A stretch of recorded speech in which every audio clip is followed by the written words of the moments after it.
There are a lot of things to like about the 2012 GMC Acadia Denali, but two of my favorite things are electronic. The first one is the heads-up display on the windshield. Now, although heads-up displays have been around for a while, they still haven't gone really mainstream, but I think they're great. On the Acadia Denali, heads-up display is it's a standard feature.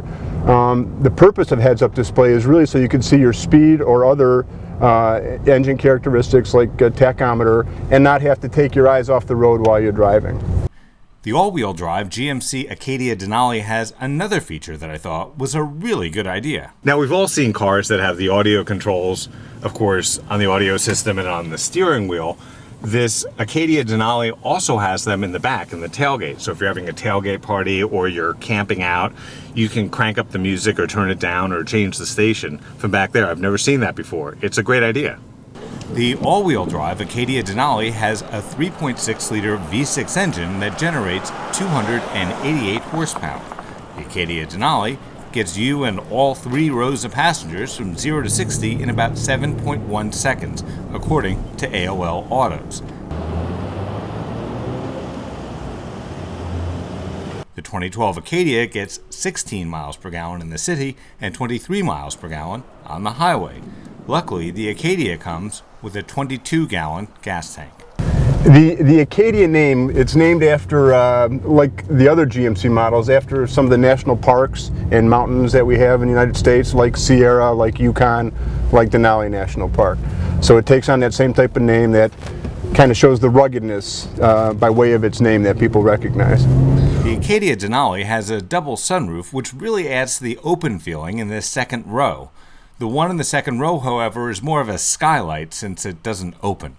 It's just an easy vehicle to get along with. It's the use of the second row seats to fold them flat is great. The third row folds down very easy for great access to your cargo. Backup camera is standard. If you don't order the touchscreen navigation system, the color image appears in a section of the rear view mirror. It makes a rather small image, but it's better than nothing. The front seats are both heated and cooled.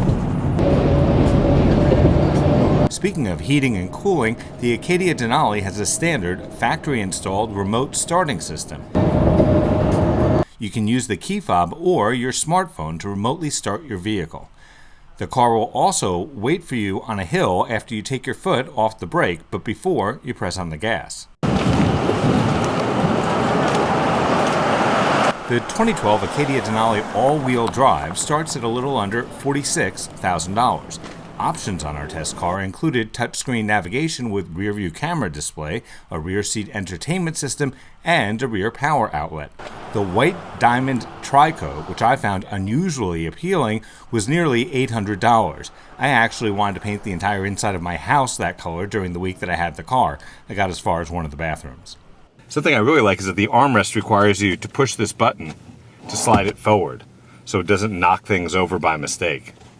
Also, the cup holders are nice and far ahead of the armrest, so you're not splashing hot coffee or water or soda all over yourself or your passengers. The ride and seating position were exceedingly comfortable. The 288 horsepower engine made sure I never felt nervous merging onto busy highways. It's also sort of a Goldilocks SUV, being neither too big nor too small. The total price as tested for the 2012 GMC Acadia all-wheel drive Denali is a shade under $51,000. I'm Grant Winter reporting for Real World Test Drive.